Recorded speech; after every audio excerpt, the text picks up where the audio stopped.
Hey everybody, Michelle with Michelle's for Living here. Thanks for watching my videos. And I'm going to take you through me making a quilt. So the quilt's going to be polar fleece on one side. So I have this, it's got dinosaur bones all over it. And then I have some jeans. Okay, so they're going to be, I'm going to cut these into strips and sew them together. That's going to be a patchwork on the one side, polar fleece on the other. I'm not going to put any batting in between it. I made a denim quilt and I used flannel. I put a layer of batting and then the cut up jeans. And it was a king size. It's a king size quilt and it's really heavy and it's really warm. So I'm thinking because I have the polar fleece, that's a lot thicker and warmer than that layer of flannel that I used on the other quilt. So this I think should suffice. I'm doing roughly a twin size bed. This piece of polar fleece that I have, not counting the salvage edge here, is just about 63 inches wide.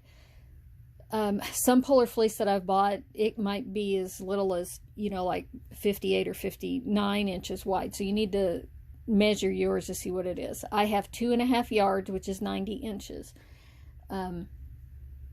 which should be good for a length of a bed. As for how much denim you need, that's a good question. I'm hoping I have enough here. I should be pretty good because none of these jeans have really any holes in them or anything, so I should be able to get a lot out of these. It just depends on how I cut it.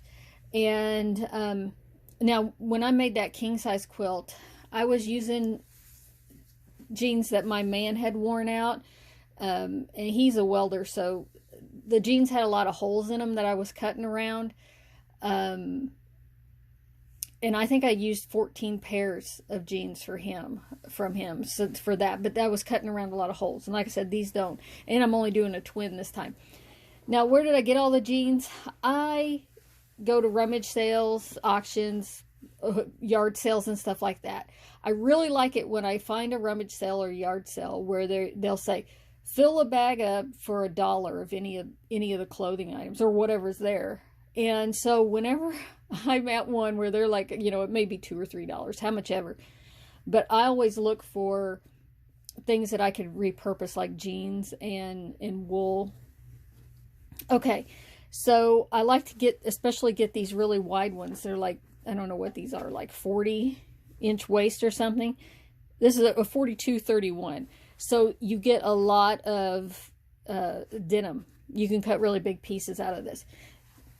Compared to this pair, which is like a women, like actually I think these might be for teenagers. They're pretty small, comparison. So I could get a lot bigger pieces out of that.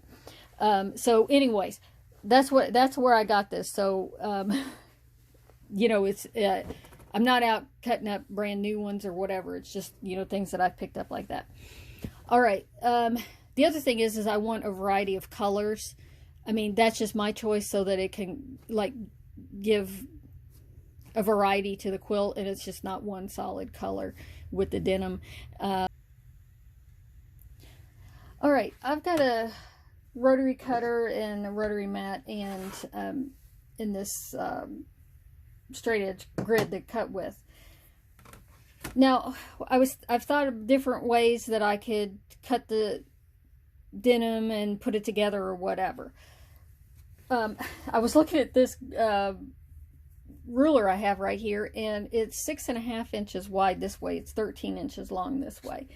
And I was thinking 6.5 inches with 1/4 inch seam allowance would give me a 6-inch wide strip, and which works out really well. I've got 90 inches, the quilt's 90 inches tall, which is divisible by 6. 15 times 6 is 90.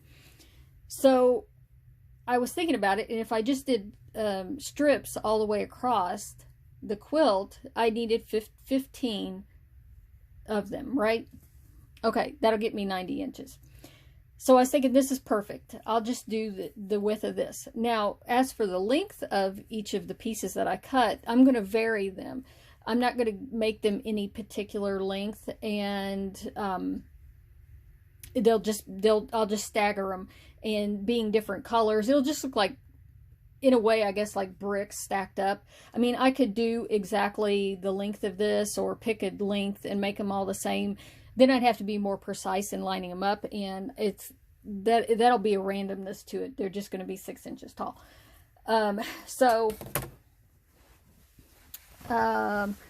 Like on this one, now this pair of jeans, and I want to look and make sure that I don't have holes where I'm cutting, or that it's really worn or anything. I mean, I can see there's a stain here on where the knee is at, so I probably want to avoid that particular spot.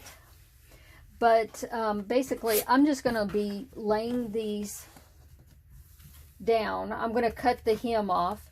I will tell you about when I made the other quilt. I used the side seams. I used the pockets. Some of the squares I did on the other big quilt I cut out this, and there's pockets on the quilt. All kinds of stuff. I used all kinds of pieces of the jeans. This particular one, I'm just going for large rectangles that end up being 6 inches wide, finished after they're cut. So I am cutting through both thicknesses at the same time here. I just have to take that into account. And the scrap pieces of this, I'll save those. I'll probably use them for something else. So, yeah, I'm going for easy on this, and that's why this particular ruler worked out really well for me, size-wise. Okay, so there's that, but I mean, I'm going to go ahead and I'll scoot this down and cut, and I can lay this here. Like I said, I'll want to get rid of this piece where the knee is at, because it'll be a little bit more worn, but I'll go ahead and cut this. Because like I said, all of the length of all of my blocks, they're going to vary, and I'm not going to be completely precise on that.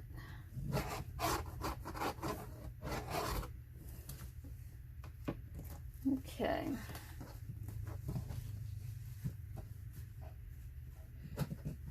And of course, if you don't have a rotary cutter, you could do this with a pair of scissors.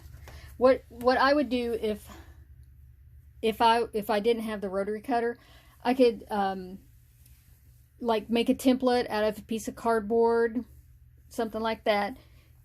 You know, lay it down, get an ink pen, draw a line, and then you can cut it out.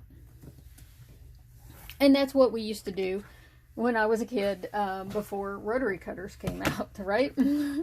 Okay, so I have two pieces right there. But like I said, this one I'll cut that piece out right there. Alright, so I hopefully got the cutting done for this. I still haven't figured out what I'm exactly going to do for the binding. So that's going to be a whole other issue. I might cut more denim in skinnier strips to make binding. I don't know. I'll just have to see when I get there and how I feel about it, how much time I got left. So, those are the jeans that I cut up. 9 pairs, actually 8.5. But some of them were the smaller size, some of them were larger size. I did a rough estimate. The quilt's 63 inches wide. I'm going to be doing 6-inch strips, 15 rows all the way down the quilt, 6 inches wide. So 15 strips times the 63 inches wide roughly gives me a total of like 79 feet or so of these strips that I needed. Okay, so a pair of jeans, regular size ones, roughly were giving me 8 feet per pair. I had a couple of pairs that were like the 40-inch waist, and they was a lot bigger. And so I was able to get more than 8 feet of this out of those. And so yeah, here they are. So like on the larger pair, like I could utilize the fabric more if I ran across the leg instead of up and down. Most of these I cut straight up and down the leg.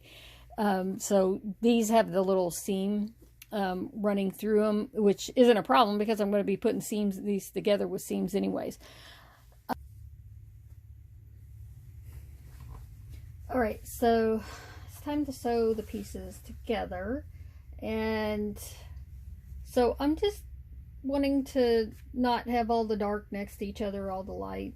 I just want to mix it up, and in a variety of sizes. So I'm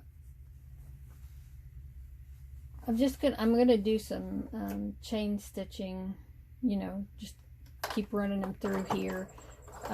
Right now I'm not concerned about how wide they are and everything. I'll get a bunch of them sewn together and then I'll worry about that. I'm going to do 1/4 inch seam allowance.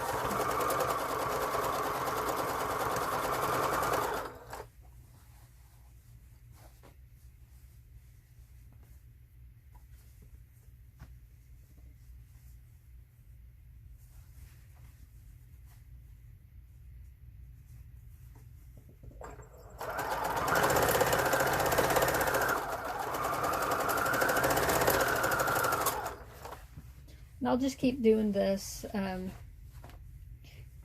putting a variety of sizes next to each other. I got them sitting on my lap, and I turned them all over so they were all facing upright so I could keep track of that while I'm doing this. And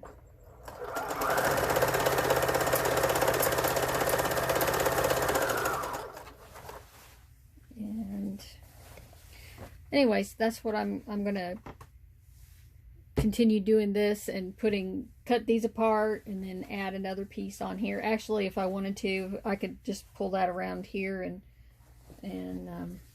you know, grab another piece and sew this one onto that one if I wanted to. And since they're long enough, I could do this.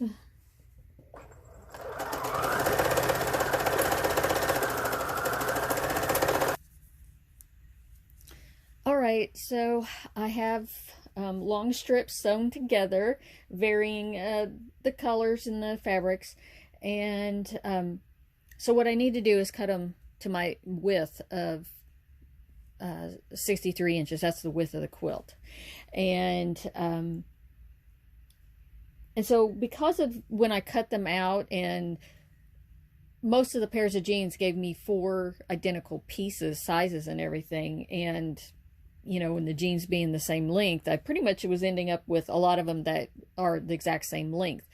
And so when I was sewing them together, you know, and I've just piled them up randomly, some of these lines are really close, the seams there, here, and here. So as I measure them, I'm going to try and cut these ends off at varying lengths so that there isn't really a big line down the quilt where the seams are at. That's what I'm trying to get at. And so that's what I'm going to work on right now, getting them to the length I want. And then I will, the bits that I cut off of some of them are a lot shorter than others. Like this piece was the end, and this is what I had left. And so it's obviously too short. That's the 15th row, and I need 15 rows total. So I'll cut the ends off of some and then reattach them and make them all the right length. Okay, so I've got my 15 strips that are 6.5 inches wide and 63 inches long, which is actually the width of the quilt because all the stripes are going to be coming down the quilt. Yeah, it worked out really well. This is literally all the scraps that I cut that wide that I had left over, so worked out pretty good. Okay, a little extra planning in the beginning keeps you from doing cutting too much, right? So the next thing that I want to do is match these up so that pretty much I don't want any seams to be hitting another seam, And I mean, the most part, the two fabrics that are the same, I don't want them to be touching, but if they do, it's not a big deal. But it's mostly about the seams, and I kind of want to spread out, you know, the darker fabrics and the lighter fabrics, and I did that, you know, worked on doing that with the when I was placing them. So yeah, pretty much I'm just going to lay two of them together, make sure the seams aren't lining up anywhere. I'll put a couple of pins in it, and then I will sew the strips together, and then keep working. I'll do two at a time, then I'll put two pieces together, you know, and so on until I get the whole thing together.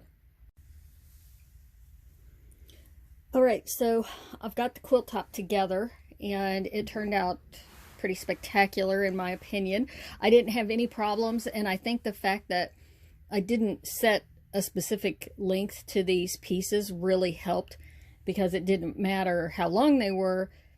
They really varied, and I didn't have any trouble. I've got a few places where the seams are line up they're kind of close like this, but they're not right on top of each other making a straight line down through there. And I think for the most part I don't have two of the same fabrics really touching each other, and if it is, it's just a little distance.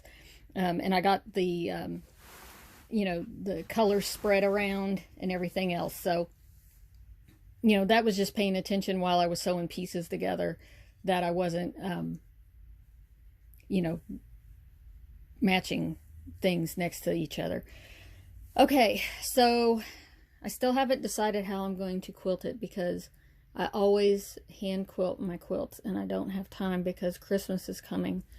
And short of giving it half finished to him, I'm not going to do that, you know, and then have to take it back. So what I have decided, and this might sound crazy because I haven't never done this with a quilt before, I'm going to, instead of binding it, I'm going to take my polar fleece, and I'm only doing this because I have polar fleece and this does not have batting in it. I'm going to put right sides together, and I'm going to pin it. I'll pin the edges, and then I'm going to sew around it, leave an opening, and I'll turn it. And after I turn it, I'm going to machine stitch all the way around the edge, so that'll lock that edge firmly down. I may run a couple of rows around the outside edge. I'm not for certain. I'll have to see. So I have a couple of options, and what I would do then is tie it, which I've never done before, or do some machine quilting, like on the like on these verticals, like maybe do stitch in the ditch on top of the verticals. But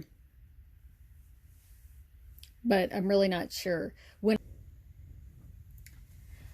Okay, so I've got the right sides together, and I'm going to stitch around the edge. I just thought I'd give you a few tips. It's better to have the polar fleece, if you're sewing that, on the bottom, because it's stretchy.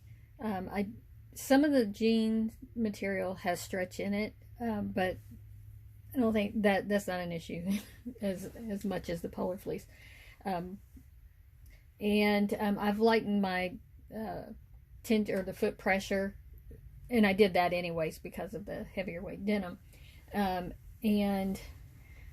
opening, I'm going to leave this much of an opening, and I put double pins to remind me where the opening is, so when I make it around to that side, I'll know, stop sewing right there. I'm going to leave that open. And I really would prefer to have the polar fleece on the top, because there is this white line. I didn't cut the salvage off, so I'm using that as my seam allowance, and I really want to stay right on top of that that line right there. But it's better to have the polar fleece on the bottom. So yeah, basically I'm just gonna stitch around it one time, and I'll do a little back stitch at the openings just to reinforce it while it's being turned, and then I'll show you. Okay, so I got stitched all the way around, and I just wanted to clip my corners down a little bit for turning. And the other thing that I want to do is this finished edge on both sides wants to curl up. I left it on there so I could use it as you know, for seam allowance, but this part that really wants to curl out here, I'm going to go ahead and trim that off, because I don't want that bulkiness to be right there, especially because when I turn this, I'm going to stitch on the outside. So okay, time to turn it. So my rule about turning things is go to the opposite corner where your hole's at. So literally I'm just gonna go in here down to the opposite corner from where my hole is and grab that corner, and I'm gonna bring that corner out, and yep. Now I'm pretty sure I left a big enough hole. This isn't gonna be a problem. Get this through, but that way it's like completely turning itself as it comes out. And I'll just go ahead and poke that corner out as much as I want to. And yep, it's turning really easily.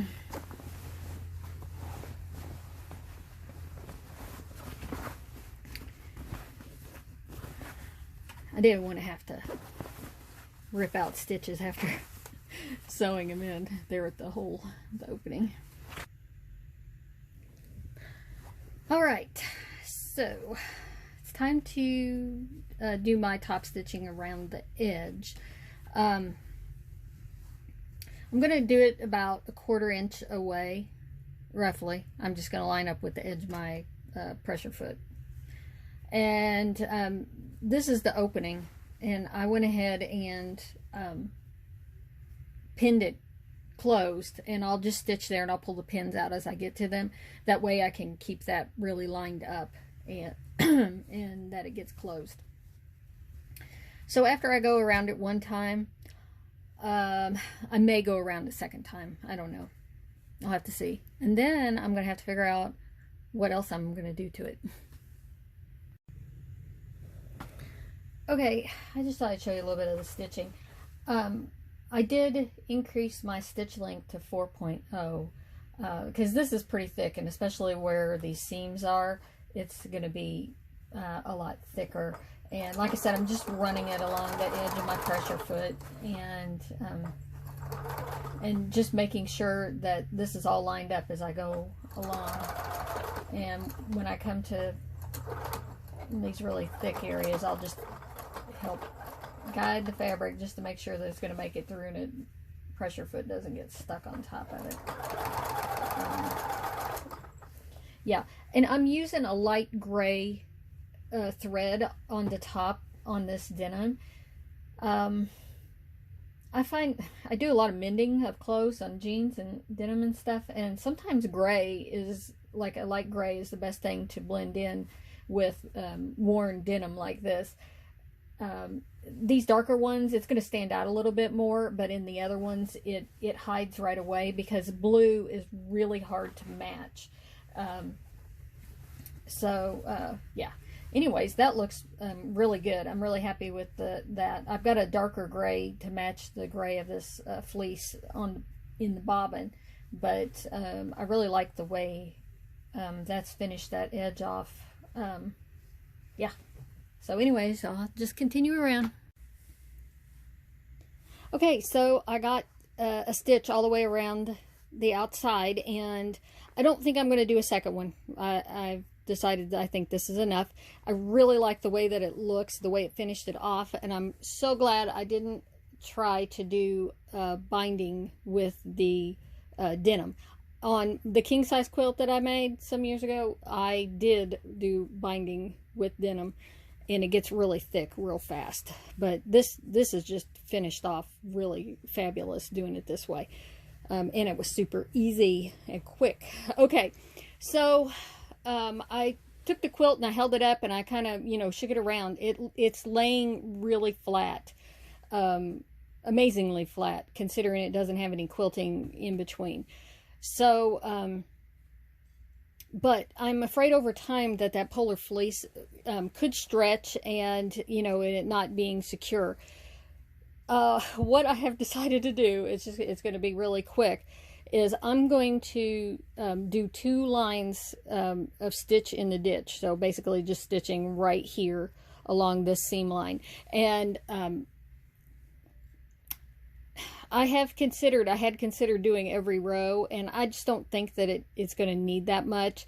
I'll keep track of the quilts for my nephew, so you know, if my sister, you know, I'll have her, like, you know, over time, after, if it feels like it's getting worn or it needs it, if the polar fleece is stretching more, I could always go back and do a stitch in the ditch more than just in 2 rows. I just kind of feel like I want to secure it so it's not completely loose there in the middle.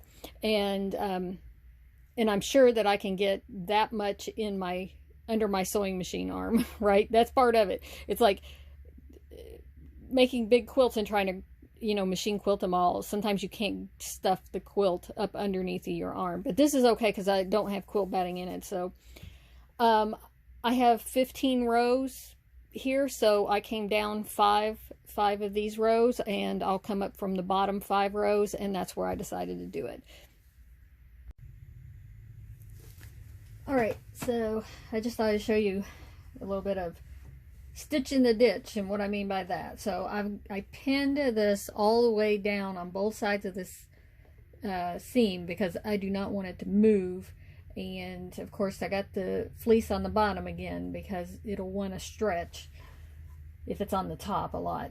Okay, so I'm just gonna start like here at the edge, and I have my stitch length at 4.0 again, and I'm just gonna do a little bit of back stitching just to secure it, and I'm just gonna stitch right along that seam, and I can pull the pins out as I go, or leave them in, depends on how close you put them. So anyways, yeah, just keeping it as flat as I can and manipulating this. And this is why I said sometimes if your quilt's really big and bulky, you won't be able to get it under your arm of your sewing machine like this. So this one's okay. I can have plenty of room to get it in there. So I'm just going to do that down these 2 lines, and then it's going to be finished. Yeah, throw it in the wash, and then I'll have to wrap it up.